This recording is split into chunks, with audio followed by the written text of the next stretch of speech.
In a world of clickbait news sites and misleading commentary, one channel will ramble endlessly about topics nobody cares about, has bad audio quality, and is the YouTube equivalent, That Trouble Comic with Aunt May, with more content than any single person can reasonably watch or would even want to in the first place. Perch has somehow managed to bring the best and brightest in the world of comics down to his highly questionable level for your, let's call it, entertainment. This is Perch. The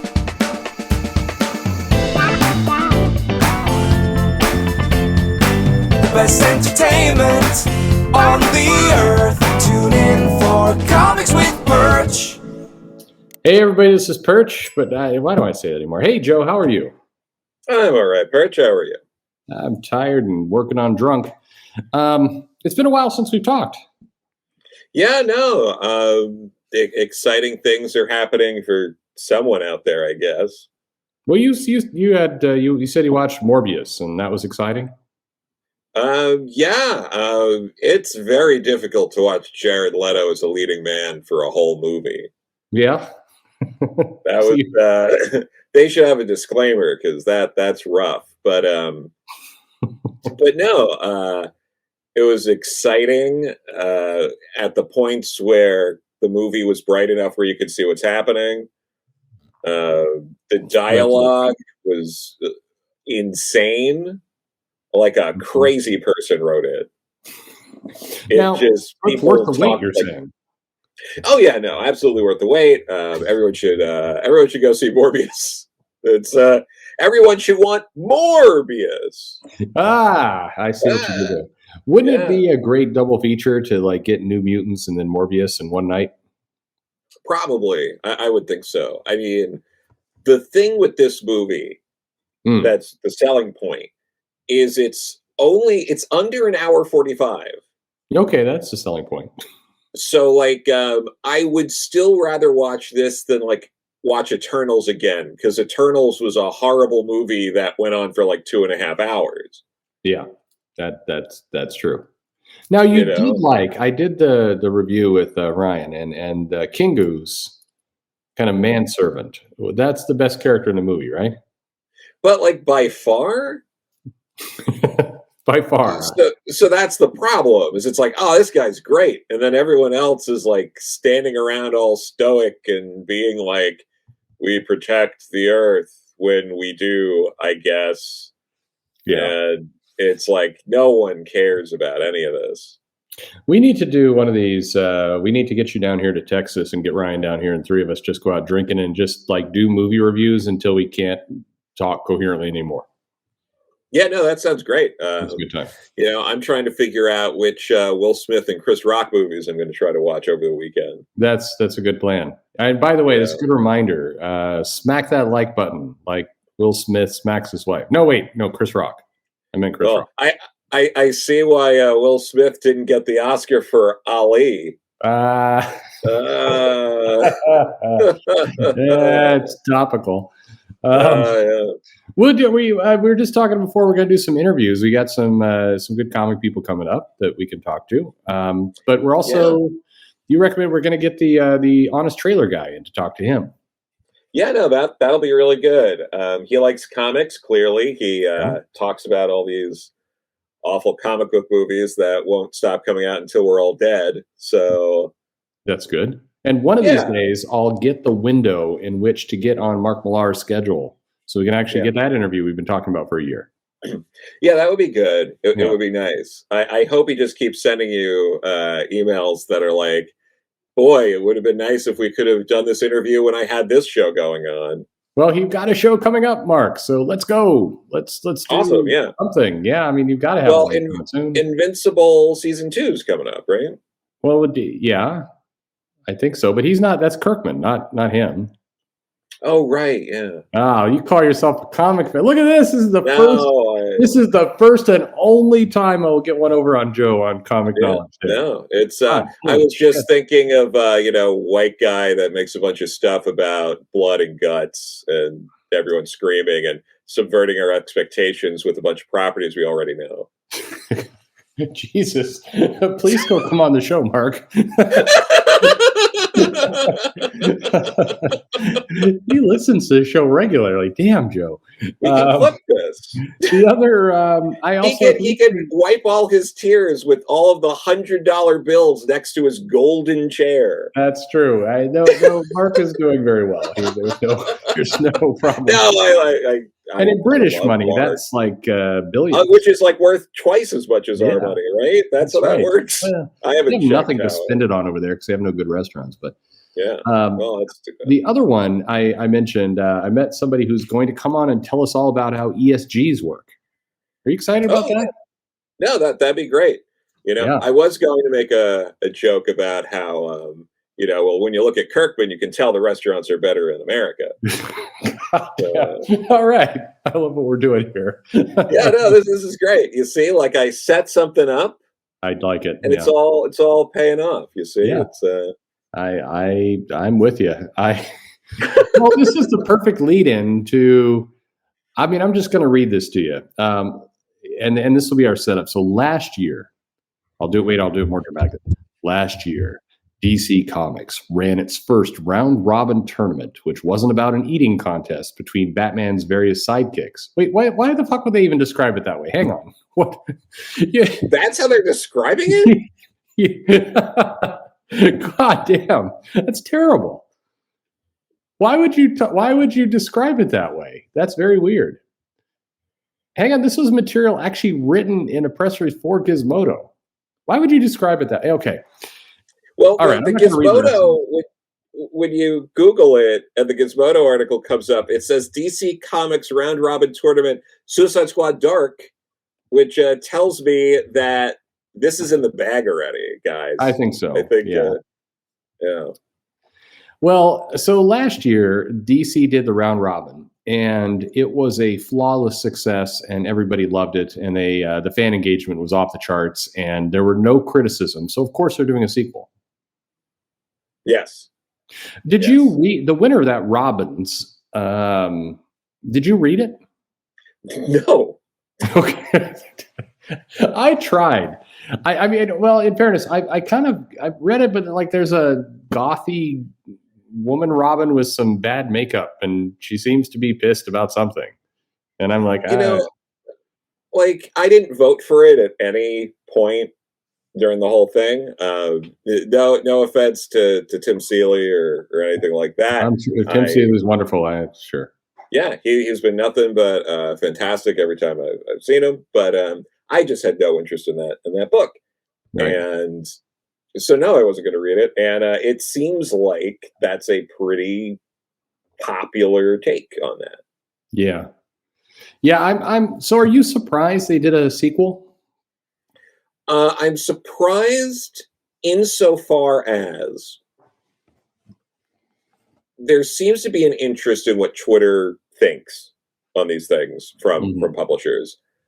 And within the same, I think, what was it? Within like a week, they announced the round robin coming back and the Batman cowl NFTs. Right. Yeah.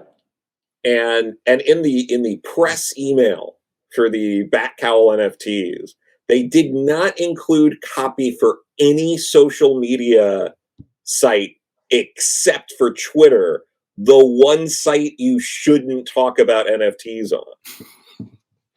Well, do you think DC even noticed that there was a bad reaction? I can't tell because most of my feed has been people on all sides dunking on the round robin. I think that we see a lot right now of polarized people. The comic fans that want diversity, the comic fans who do not want diversity, the comic fans that are SJWs, the comic fans that are ASJWs, or whatever the opposite of that thing is. The woke and anti-woke equation that Darkseid puts out, whatever, just all the different factors. The round robin feels like a gift to humanity in that it unites everyone into hating it. Yeah, and like, it's just, I don't understand. Like, here's some of the other issues I have with it. If we still have time to go on and on about, I mean, what else am I going to do but drink it? That's fair. But like, now there were so many pitches that last time, and everyone was like, "Oh, they'll do something with any of these." They did nothing with any of them. Yeah, that's a weird thing. So, like, even like the Justice League Queer, which did that lost early, right? That didn't go very far. No, I think it was out first round. I thought so too. And then there was an outcry because they put it up against something that people believed was going to beat it all. And then they said, "Don't was it up against Robins?" Robins. Okay, there you go. It was up against Robins. I think it might have been up against Robins. And then it lost. And then it's like, don't worry, we still have plans for that. And the plans wound up being like a 4-page story in the Pride comic last year. And then they do something like they showed up again for some kind of holiday snow party in another anthology. Like, is this like they're not doing anything with any of these books? No. And also, not to derail off topic, but you know what? I don't even care. Let's go into this. Okay, so we got 16 comics. Are you ready? You can give your opinion about each one and then kind of what you think is the best. But for people who have not been paying attention to the DC round robin, we got 16 books. So this is a tournament style thing. So we got 8 matches. And our first match, okay, so starting off, we got Hawkman and Hawkwoman, the Changeling. And the description goes, Hawkman and Hawkwoman have never had children together. That they know for a fact.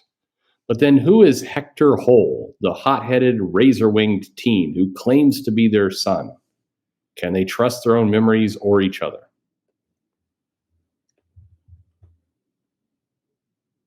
What the fuck? Sure. That's what? I mean, forgotten children. That's wonderful, right? I need to get Mrs. Perch in here to see what she thinks of this. But what? Like, I don't like. I support this insofar as I'd like to see more Hawkman and Hawkgirl. Hawkwoman, Hawkwoman. Yeah, it's true. But also, like, what?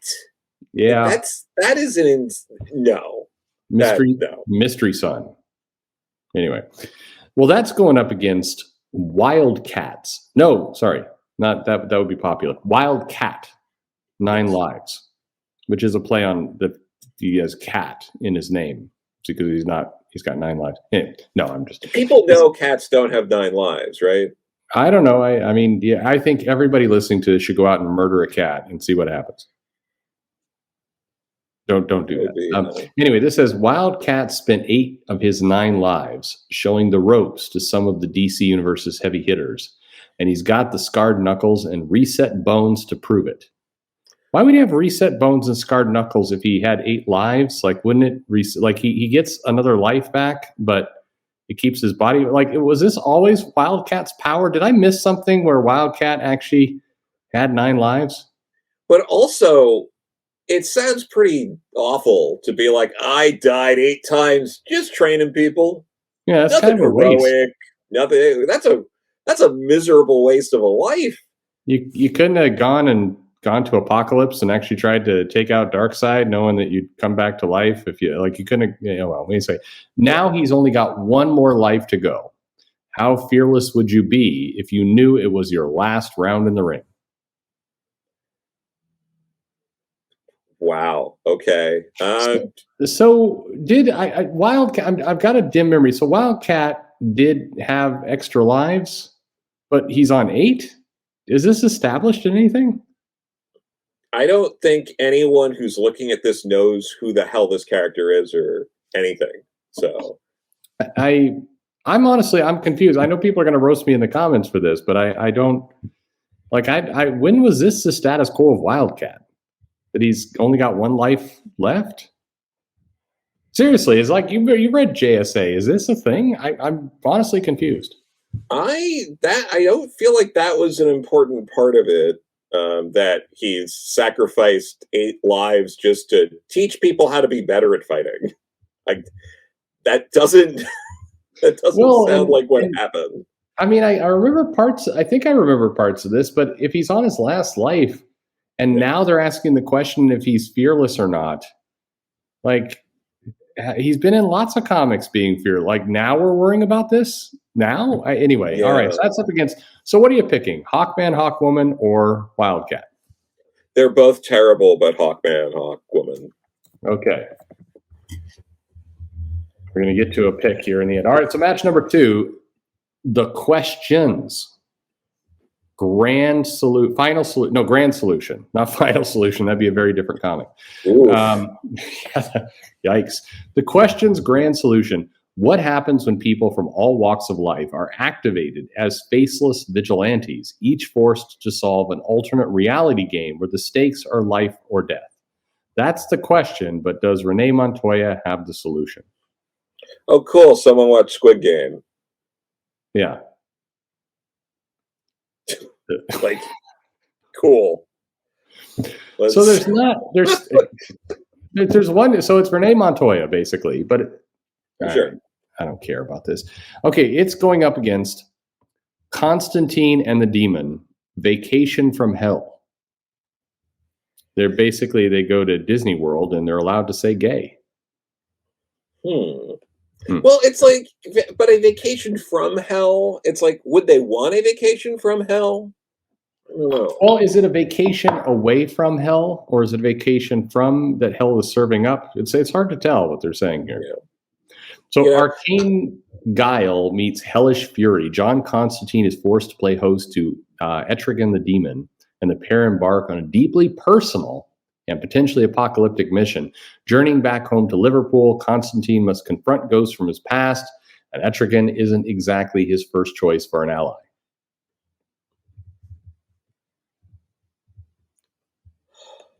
Yeah. I mean, this is so sad. I don't. Why is this happening? I mean, that is a question for another time. But I mean, so what do you? A buddy, like odd couple kind of thing with Constantine and Etrigan, like. But they're in Liverpool, which means they get to have like British accents in some of the supporting characters. Because anyway, all right. So you got the questions or Constantine. These are both awful pitches, but the questions, because I at least like the character of the question enough where I'm willing to get more comics with the question in them. There's a lot of comics with Constantine. So yeah. Okay, I'm with you. All right, so now we have two. We have Suicide Squad Dark. A team of occult misfits and monsters assembled by Amanda Waller and led by Vampire Batman.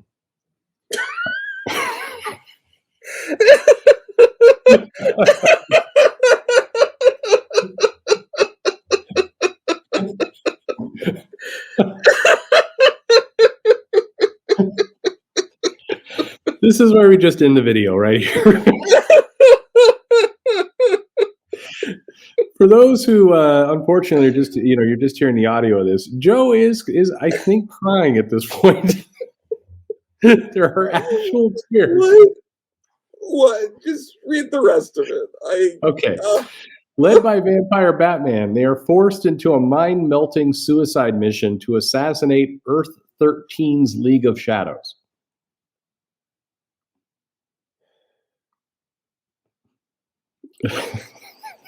All right. I just hope Harley Quinn is in this somehow. I can't see how she's not. All right. Now, believe it or not, that is going up against, brace yourself, Justice League Redacted. And this, maybe this is the Justice League out of Florida. And this is actually another Justice League queer pitch. Anyway, I'm going to keep using that joke. And somebody in the comments was like, the bill doesn't say anything about gay. I know it. It's a joke. Green Arrow has watched many heroes, the great, the good, the kind, be forever scarred by the darkness they swear to fight.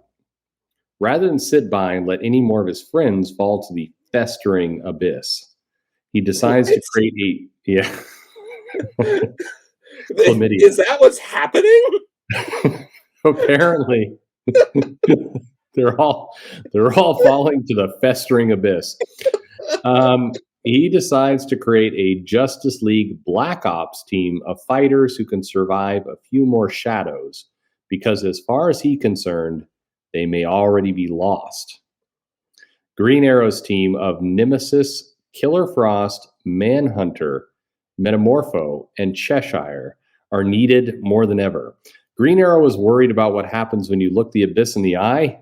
That goes double when Johnny Sorrow and Merlin team up.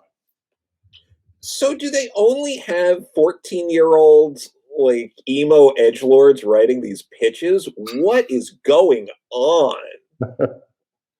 No, this one's by Rachel Pollack, actually. Oh, well, that'll be good. But, no. But this is like, what?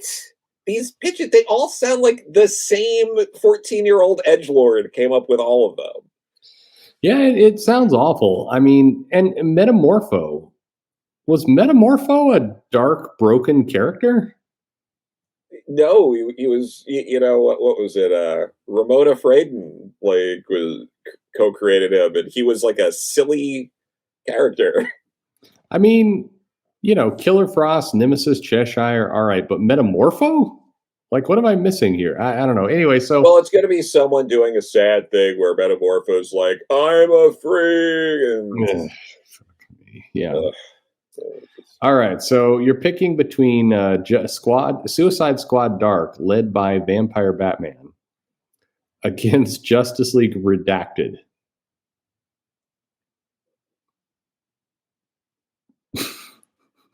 Oh, God. I'm going to go with Suicide Squad Dark, only because it's probably going to win. Right. Well, they got everybody with Batman. Yeah. So it's the only one with Batman. That's true. So. All right. Believe it or not, we're not even halfway through this. Jesus. Okay, next match. Firestorm, Fourth World Problems. There's a place called the Fourth World in DC Comics, not to be confused with Taco Bell's slogan of fourth meal. So I'll tell you, I have a friend here who was explaining a first world problem that he had, which could be more interesting in this pitch. But anyway, his first world problem was he has a car, and the car was broken down and went into the shop. So he's having to drive the company car around. And the company car had the company logo on it. It was a nice car. But one of the things he enjoys is screaming obscenities out the window at people who piss him off, because he loves road rage. But he can't do it because he's afraid people will call the company and narc on him. And so he's very frustrated. And that is his first world problem. Now, I'm going to let you determine if that story is better than the one I'm about to read. So, when Ronnie Raymond and Jason Lutch make the startling discovery that the Firestorm Matrix contains a spark of the life equation, Darkseid and his army turn their sights toward the teenage nuclear heroes. But can Ronnie and Jason put their differences aside and combine into Firestorm, or will Darkseid claim the Matrix for himself and Apocalypse?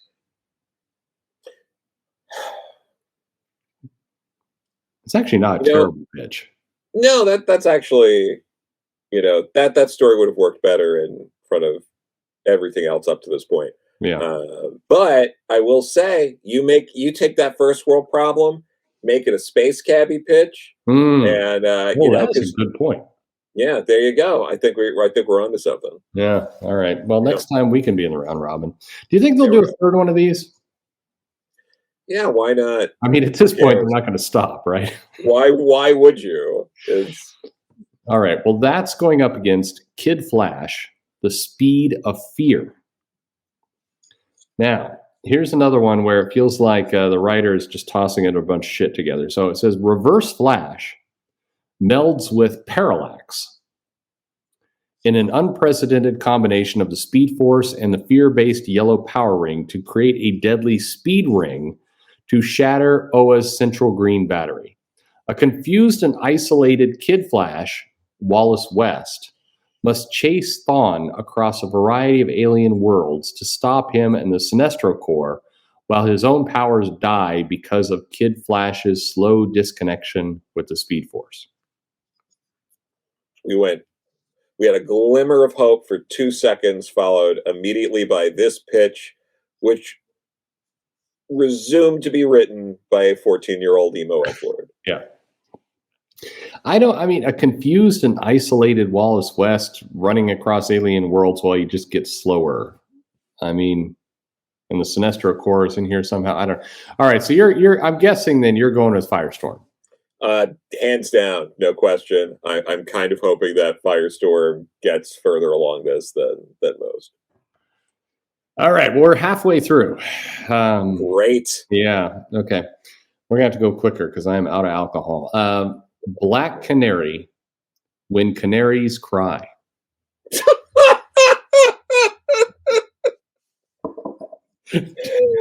What a stupid name!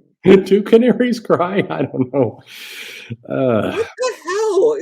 What? I know she screams, and that's funny because it's funny. True? I don't know. Yeah. All right. When Black Canary intercepts an intelligence operative trying to deliver sensitive material on an encrypted disk, she finds herself. It's always encrypted. She finds herself plunged into the world of espionage to contend with an international consortium known only as Mysterium, and with the help of a French spy, Dinah must stop this shadow organization from instigating war for their own profit. Half or more of these pitches have had the word shadow in them. Yeah, that's true. And that one feels like somebody just kind of gave up midway through the sentence and was just trying to throw words in until it ended. Yeah, that tracks. Black Canary, disc, espionage, spy, profit, war. Shadow organization, League of Shadows, darkness, sphere. Yeah, exactly. All right. This goes up against Green Lantern, The Light at the End of Forever. These names are so stupid. Yes, they are. But there were all of these other pitches. There was a Green Lantern pitch last time. There was. And now we got 2 new Green Lantern pitches for this one. What is it? They're not getting better, by the way, as we go. But I'm picturing some poor writer with a thesaurus just frantically rubbing one out while they're trying to print. A dark, far future. Just fuck that. This whole thing, already. A dark, far future. A galaxy gripped by tyranny. You know what we should have done? All right. We fucked all this up. We should have gotten the Honest Trailer guy to come on and read these. That would be magic. Okay. Well, maybe we can get him to read a couple. When we get to the finals, we'll get him to do that. Yeah, for sure. When an elderly farmer in a backwater system is brutalized by the latest thugs with jetpacks and jack boots to call themselves lawmen, he remembers a forgotten past. An era of champions, a cadre of noble peacekeepers long since vanished. His name, he's sure of it, is John Stewart. Whatever happened to the Green Lantern Corps, and is it too late to reignite the light? Did the people who are doing this and DC realize that Jeff Thorne had a John Stewart book? No, I guess not. And Jeff, if this is your pitch, we're sorry. Yeah, that's definitely not Jeff. No, I know. If Jeff wrote thugs with jetpacks and jack boots to call themselves lawmen, then Jeff, I'm gonna have words. Is there a way for? I think I would abstain for this bracket. Okay, so no Black Canary, no Green Lantern. None. These are truly awful ideas. Yes. Okay. That's the next one. Well, it's bound to get better. So we have DC Horror presents Ghost Tour from Hell. A frantic mother. This is the second one that has hell in the title. Yeah, well, they're all Satanists because they're from the Hollywood elite. A frantic mother begs for Madame Xanadu's help in finding her missing son. Last seen on a ghost tour with friends. Xanadu's reading reveals there's a nefarious being behind the disappearances in New Orleans, enlisting the help of the demon Etrigan and Deadman. Oh, he's in two pitches. How about that? Why? Oh my God. Etrigan's very popular right now. The trio quickly realize they're on the ghost tour from hell and they're no match for these supernatural kidnappers. What the fuck's a ghost tour? I don't know, but if it's in New Orleans, I would hope Nancy Collins is writing this. That would be great. That'd be it's definitely not the case, but it would be fun. Yeah. No, for sure, it would be nice. Although the way that the elders in comics get treated, and I mean that as people with seniority, not talking about Nancy Collins' age, but I would absolutely picture them being like, "Oh yeah, Nancy, no, we'd absolutely love to have you back on something. We're doing this round robin, and if your pitch gets picked, we'll put it out." But Madame Xanadu was in a comic called Doorway to Nightmare. That's where she premiered. That is a better title than whatever I just forgot already. Ghost Tour from Hell. Like, this is woof. Well, how about it's going up against a character I like actually, but I have no hopes for this. It says Animal Man: The Metamorphosis. Buddy Baker, aka Animal Man, has serious problems. Okay, not those jokey problems he's had in the past, but serious problems this time. His home life is in shambles. His daughter's powers are awakening, and the world needs him, but he's stuck. He needs change. Soon, Animal Man will enter a cocoon, but when the metamorphosis is complete, what will emerge? I mean, how many times has his kids, like one of his kids, had powers that were emerging? I feel like this has been done. Hasn't also Buddy? He's gone through transformations himself several times. I believe so. I mean, that was the whole nature of the book that. It's Charles Soule wrote that, right? Which one? Because Jeff Lemire was on the New 52. Yeah. Jeff Lemire. Yeah, that was Lemire. How can I? No, it wasn't that arrogant assholes. Lemire. That's right. All right. So DC Horror presents or Animal Man. What do you think?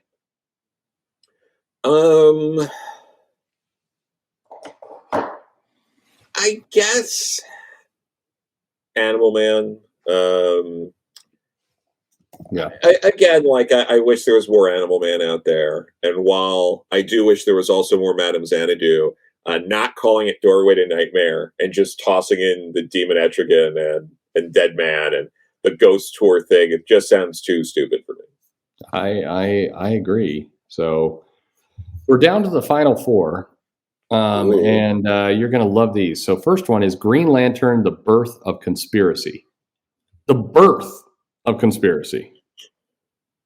I mean, in 1947, three events kindled America's fascination with UFOs. The Men in Black. They got the license for the Men in Black? Okay.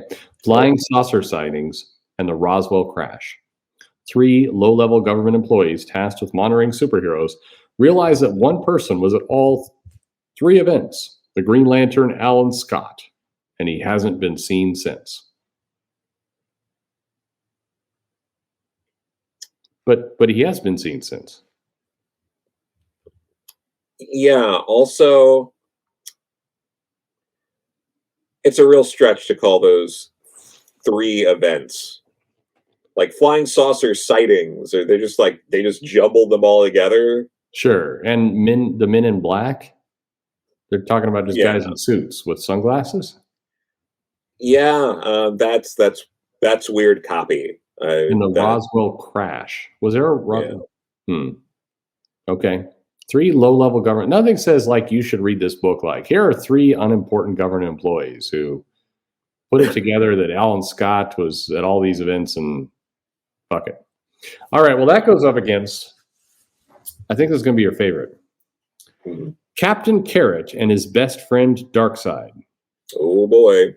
The interdimensional space epic no one asked for. I like that they're honest. Yeah, that is a true statement. Darkseid is trying to eliminate the newest new god, but the extremely furious, yes, we hate us too. This one with all honesty in it. Yeah. Zoo Crew is determined to reach their long foretold Captain Carrot first before friendship ruins everything. You know what? This is another bracket where I like both enough. Like the Green Lantern one, like the pitch is a bit weak, but also to have something that's like a mini series, like starring like a solo Alan Scott book, is very appealing to me. To be like, oh wow, like it's been a long time since Alan Scott's just started a book. It'd be nice to have Alan Scott in an adventure where they're not just kind of going over the fact that he's gay now. It's just he actually gets to do something. The last couple, I like Alan Scott a lot, and honestly, I could care less whether he's straight or gay or whatever he happens to be. I just like him to do something. Yeah. Besides reflect on him being in the closet at one point. Like, let him actually have an adventure, for fuck's sake. I'm with you, but I feel like my sensibilities go with, Captain Carrot and his best friend, Darkseid, because that seems like the troll here. Sure. Well, I'm a little surprised at you. Yeah, okay. But because I wish these were both in different places, but like I want to kind of see how far the troll goes here. Okay. But the Green Lantern one, like if I was being like honest and what I actually want to read, probably a better book. It'd be Green Lantern, yeah. Okay, so you're going Green Lantern or Carrot? I'm going Carrot, but I'd rather read Green Lantern. But none of this matters. That's true. It's neither one's going to win anyway. But okay. Yeah, exactly. So all right, we're down to the last two. So Superboy, the Man of Tomorrow. Now you may say which one. So determined to find his place in a strange universe, Connor Kent, Superboy, leaves Earth behind. But his journey of self-discovery brings him face to face with a group of freedom fighters who challenge not just everything Connor stands for, but what it means to bear the Superman crest. What a big bunch of nothing that was. That's true. Now, that was not anything. So Connor Kent leaves Earth, and then he faces some people who want to fight him. Sounds like it. Also, not for nothing, though, some of the copy for this, like, some of these are, like, 2 or 3 times longer than others. Like, that can't be fair. No, the way this is, I believe, this initial pitch is from the writer. And I do wonder, so here's my crazy speculation. I had heard Mags wanted to do a Connor Kent comic at one point. Sure. Do you think this one's from Mags? Maybe. It might be. I would think Mags would know to write like an extra sentence or two to get that extra paragraph. Well, we're also assuming that people are given the same guidelines. Oh, that's true. That's true. Yeah. All right. Well, that's going up against Cyborg Cyber Gods. And it reads, Cyborg has grown so powerful he no longer needs to leave his cold metal lair. Wait, he had a metal lair? He had a cold metal layer. So he's super powerful, but he can't afford heat. Well, I mean, that's a lot of people in comics. That's true. Texas, the energy bills are crazy. So he fights a good fight. Thanks a lot, Biden, anyway. He fights a good fight, but only virtually, with cyborg replicas. When the supervillain Gizmo and Clarion the Witch Boy mix magic and tech, they become powerful technomancers. Cyborg is joined by Beast Boy, who tries to remind him of his true power, his human spirit. Cyborg must reconnect with his human side and face the world, or Gizmo will become an omnipotent, unchallenged cyber god, and Clarion will get what he's always wanted, chaos and destruction. I'm gonna go with Superboy on this one. Yeah, even though that sounds awful, I agree. Yeah. So when did Cyborg get a cold metal layer? I mean, was this baby? There was that Rebirth Cyborg series? Did it happen there? Because I skipped most of that. I don't think so. I don't know. And now Beast Boy's trying to mine him his power. Okay, so now we have to get the difficult part. So you picked, and I've been keeping track. Sure. So now we have to go it again. So we're going through this again, but shorter. I'm not going to read all that shit. So you're going to have to remember. So you picked Hawkman and Questions. Yeah. What do you want to win out of that? I guess Questions. Questions. Okay. Questions. You're giving up on Hawkman, baby. Yeah. And that's going up against Suicide Squad Dark, remember, that has Vampire Batman, and Firestorm. You see, for me, I would pick Firestorm. That's all that counts. Because screw everybody else. They don't know what they like. Yep. Give them what they need, not what they want, right? Yep. In the third bracket, you picked none of the above. Mm-hmm. Between the Black Canary, Wind Canary's Cry, and Green Lantern, The Light at the End of Forever. So that automatically means that Animal Man advances. That would have been the one to advance anyway. So that's fair. And then your last pick is between Captain Carrot and Superboy.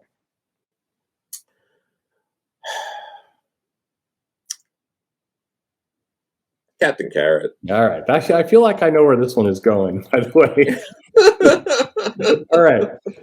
Then, all right. So here we go. Now we got the final four. So we got Questions versus Firestorm.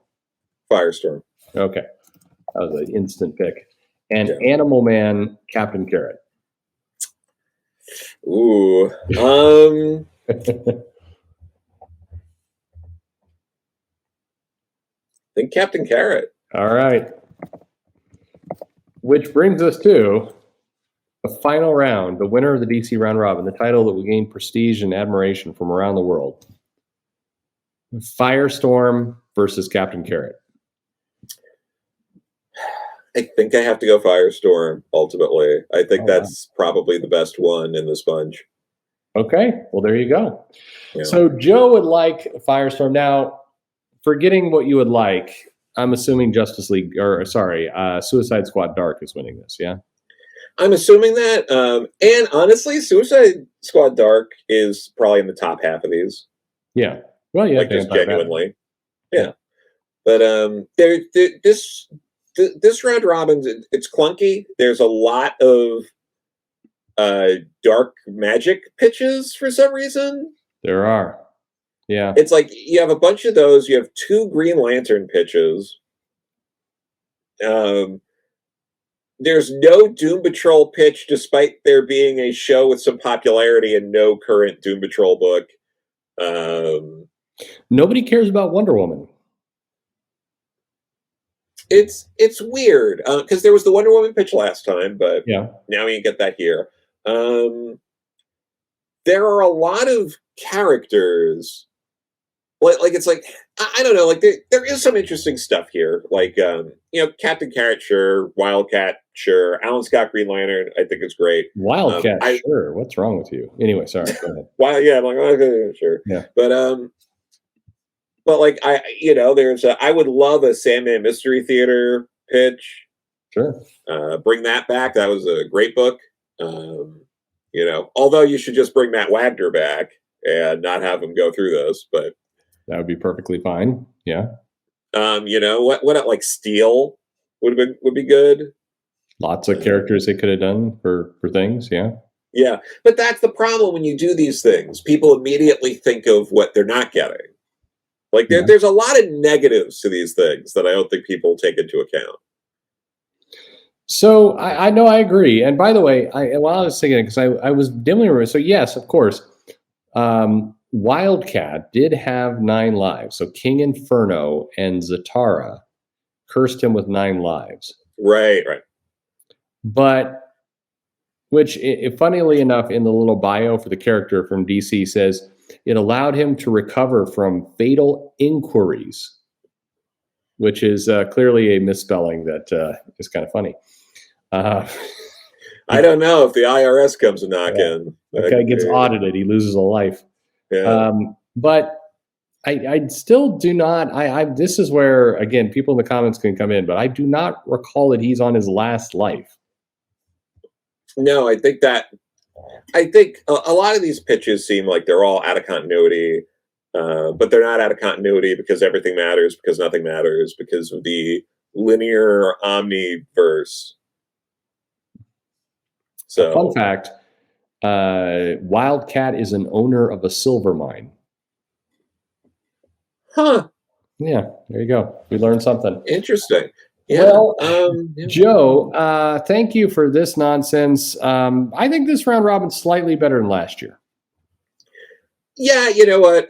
Despite everything we said throughout the video and all of the laughing and cruelty, I do think that this seems a little stronger. There are things it's like instead of doing 2 Green Lantern pitches, why don't you slot in like a Wesley Dodds Sandman or another character, a Steel? You know, it's like something else, but or I don't know, like like we've already been having a lot of John Stewart in the comics. You know, this could have been a good time to do a Kyle Rayner comic again. Like try that, but sure. Well, but it's great seeing some of these characters. But the problem is, none of the previous pitches came back, and it sounds like they're just dead and they're not doing anything. So it seems like you're setting up a lot of people to get excited, to then lose to the obvious winner, which is probably Suicide Squad Dark, and to have all of these ideas get thrown out again and to not come back. Yeah. Like with the previous one. So you're getting some people excited about like, oh my God, Firestorm. There hasn't been a comic with like that really features Firestorm in a long time. Or Alan Scott, Green Lantern, like actually getting, another gay lead in a comic that seems to be more about like just action, adventure, espionage than crazy. And like that. So it's like you get people excited for this, and then nothing is going to happen from like that. That's the part that's really, I think, frustrating. With I think people. The word you're looking for is dumb. There's also that, yeah. Well, Joe, thank you very much. Let's come back to it. We're going to review something, and we're going to do some interviews. Is there a comic book you want to leave us with that you would like people to read? Oh, geez. No, there's tons of stuff. I got that Wonder Woman Silver Age omnibus, and I'm going through it now, and it is fantastic. She is constantly avoiding getting kidnapped by giants, as Steve Trevor is just all the time like, well, if you can't answer these 3 riddles, then you have to marry me, and stuff like that. And it's just it's almost entirely Bob Kanigher and Ross Andrew, and it is glorious. There you go, people. Read that. Yeah, no, it's great. Well, Joe, thank you very much for the analysis, and everyone else, thanks for listening. Yeah, thanks. Are we cutting that Mark Miller joke? Or? No. Damn it. Life is a highway. I wanna